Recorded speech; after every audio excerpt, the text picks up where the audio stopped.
Hey, what's up, guys? John here. 20 minutes ago, we just found out that 1 million people in America will be evicted in Q4 this year. 1 million people. That does not factor in for all of the people that are already likely going to lose their homes due to what's happening right now in New Orleans and Mississippi. We're going to have a really big problem that we're going to be stepping into, and it's going to be an affordability crisis throughout America. Unfortunately, over the last 18 months, many tenants and landlords have both been given information that wasn't fully accurate. They were given a false sense of security, and now the landlord's holding the bag and the tenants are both holding the bag together, and they're trying to find out a solution. But at this point, only $5 billion of $46.5 billion in federal funding for rent relief is distributed. So $5 billion out of $46.5 billion. But look at this information. Nearly 1 million U.S. households could be evicted this year after a federal moratorium expires, Goldman Sachs estimates. Following the Supreme Court decision last week to strike down a national ban on evictions that's been in place for most of the pandemic, economists at Goldman Sachs estimate about 750,000 American households will ultimately be evicted later this year as a result of the policy, with as many as 2 million Americans facing eviction risk. A staggering number, despite the federal government's authorization of nearly $50 billion in rent relief. If your intention is to distribute these funds, you would think that you would make it as easy as possible for the money to hit the hands of both the tenants and the landlords. Unfortunately, that was not the case for most mom and pop landlords. They had to jump through various hoops, and in most situations, they didn't get paid at all. They didn't get paid. So they were basically told, you cannot collect rent from the tenant if the tenant has been impacted. And you have to pay your property tax, and you have to pay all of your expenses and repairs on the property. And if you don't, and you try to get your tenant out, you're going to be facing a massive fine, upwards of between $100,000 and $250,000, depending upon the situation. In findings released over the weekend, Goldman reported roughly 3 million American households currently owe between $12 and $17 billion in unpaid rent, figures that should wind down in the coming weeks thanks to improving labor and market conditions, the government reported. However, the strength of the housing and rental market suggests many landlords won't negotiate with delinquent tenants or wait for federal aid. The Economist says adding evictions could be particularly denounced in cities hardest hit by the pandemic because many of their rental markets have actually posted strong recoveries. The problem going forward is going to be the million plus people that are going to be evicted. They're going to need to find a new place to live. And most landlords now are going to say, okay, fine, we'll work with you, but have you ever been evicted? No, yes, okay. You have been evicted. Oh, you weren't paying. Okay. I want 3 months up front. I want 6 months up front. I want to look at your credit score. I want to look at your job history. This is what all landlords are going to be doing. They're going to be going through every letter of every word of a contract with all the new people they're going to be signing on with, because they were likely just greatly impacted financially, and people just don't want to take on unnecessary risk right now, especially in this climate. Rents are skyrocketing as well. So rents are climbing. It's going to get really hard for tenants to find a place to live. However, the strength of the housing market and rental market suggests many landlords won't negotiate. With the federal eviction moratorium, which was previously set to expire on December 31st, now ending on October 3rd, Goldman forecast the sudden loss of tenant protections will result in 750,000 American households facing eviction in the fall and winter months unless those at risk can obtain federal funding. Now, one of my big fears here is that the eviction moratorium goes back in place and they're both given the runaround again, saying that, the funding is going to be more accessible and it's going to be easier for you to obtain. All you have to do is go through step 1, 2, and 3, and then essentially kick the can down the road and put many more landlords in financial disrepair and put more tenants in massive debt.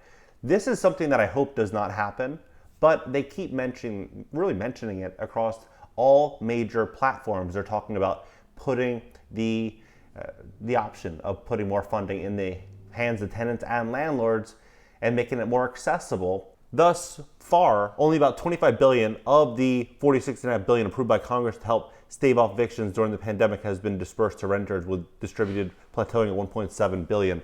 So distributed to renters, not true. What they were distributing it to was the state, and the state is what's holding the funding. In New York, for example, they've only distributed 8%. In Florida, it's 2%. So they're holding most of the capital. So they have not distributed 50%.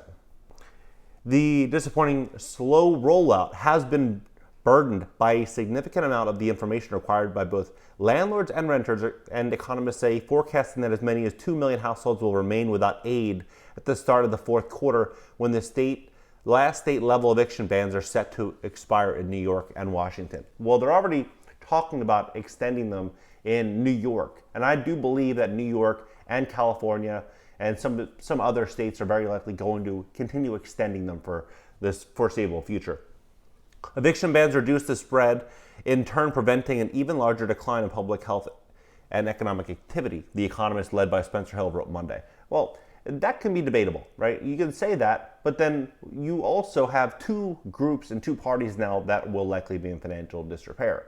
If you're going to push the mom and pop landlords, which own a majority of the housing stock, into a bad financial position, then arguably what would happen for them later down the road? If their business is impacted and they're losing money in their business and now they're losing money on their property, well, ultimately they would have two problems to deal with rather than just one problem. Our review indicates a small drag on consumption and job growth from the eviction upside of this magnitude, but the implications for public health are probably more severe. On Thursday, the Supreme Court said the eviction moratorium doesn't have the power to impose sweeping halt on evictions, effectively blocking the updated moratorium Biden admin put in place due to the pandemic, issued early this month.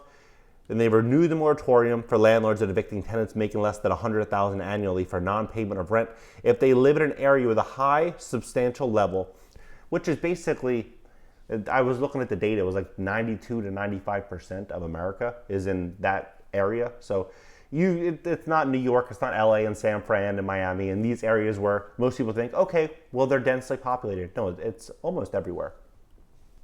A designation that covers the vast majority of the country. At least 4 states, Massachusetts, Nevada, New York, Oregon, have temporarily banned evictions with those pending rental assistance applications. Despite the severe recession, evictions actually declined during the pandemic, with evictions falling 61%.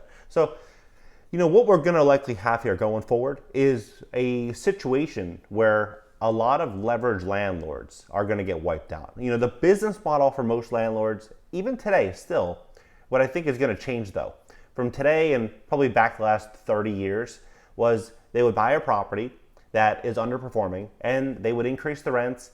It's called, they would basically do a value add, forced value add. They'd buy the property, they would take the rents from say 600, they fix it up, they'd increase the rents, the value of the property is increasing because the net operating income from the building is increasing.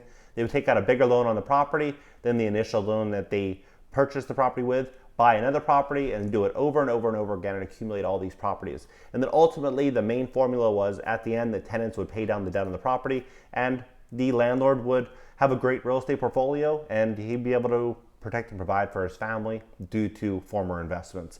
But what's happening now is now you have higher vacancy factors and the eviction moratorium and you have a lot of uncertainty. So there's going to be a lot of landlords that are going to be struggling. That coupled with what I believe is going to be the erosion of the middle class that's happening very, very, quickly. It's happening before our eyes. We're going to have more AI tech. We're going to have more robotics. We're going to have more outsourcing.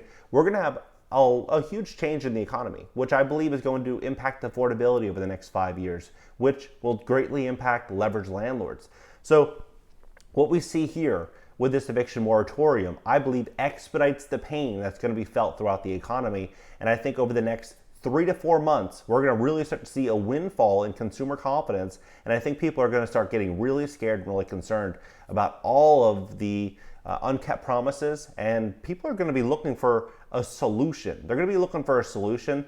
And it's pretty concerning. What do you guys think about this? What do you think about what they're doing with the federal funding, with the eviction moratorium? Do you think that they're going to let 1 million people hit the street? Drop your comments below. I'm really curious as to what you guys think about all this.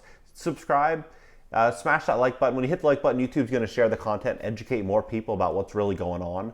And consider subscribing to my personal channel. I'll leave the link pinned down below in the top comment, and I'll see you guys in the next video.